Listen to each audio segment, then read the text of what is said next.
This is an address to the nation by the Prime Minister, Gillard. Good evening. I want to talk to you tonight about why the government is putting a price on carbon and what this means for you. The decisions I announced today mean around 500 big polluters will pay for every tonne of carbon pollution they put into our atmosphere. By 2020, this will cut carbon pollution by 160 million tonnes a year.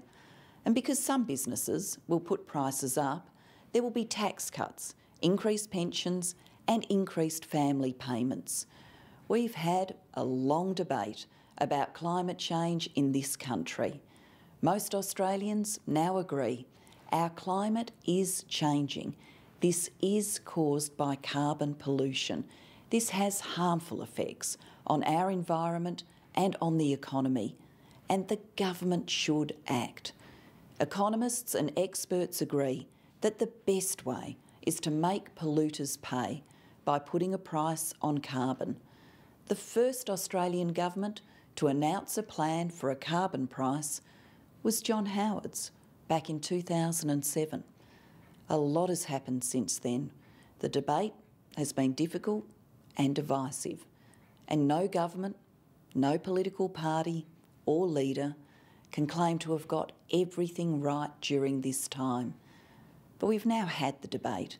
2011 is the year we decide that as a nation we want a clean energy future. Now is the time to move from words to deeds.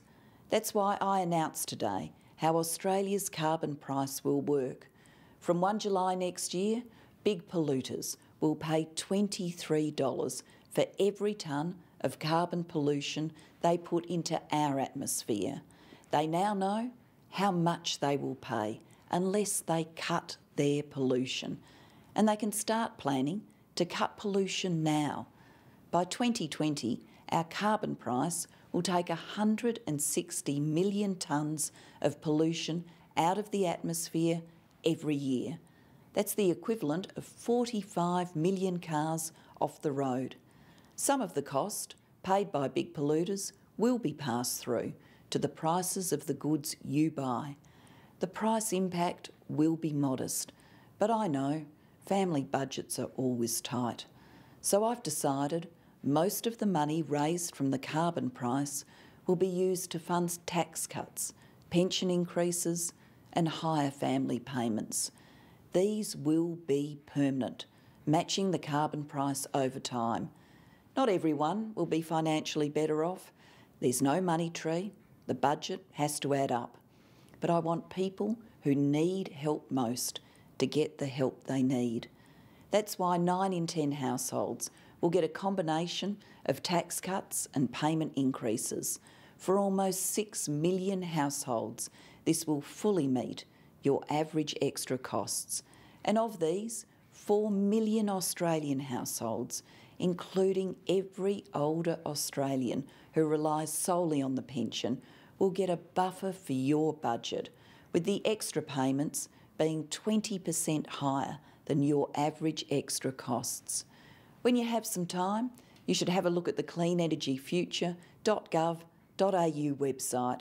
It'll help you find out what you're entitled to, and it will link you to ideas for how to cut power bills and cut pollution without cutting back on life's essentials.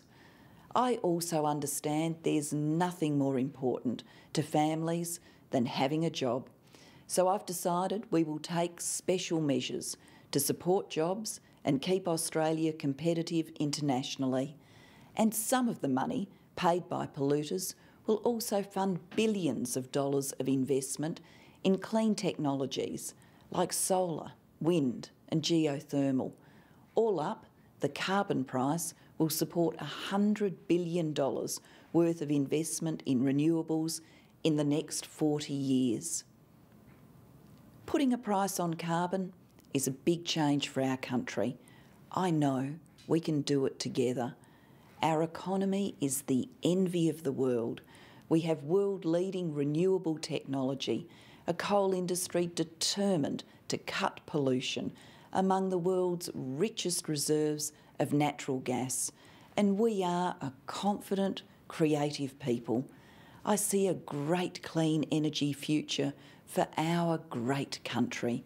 I know we can get there together.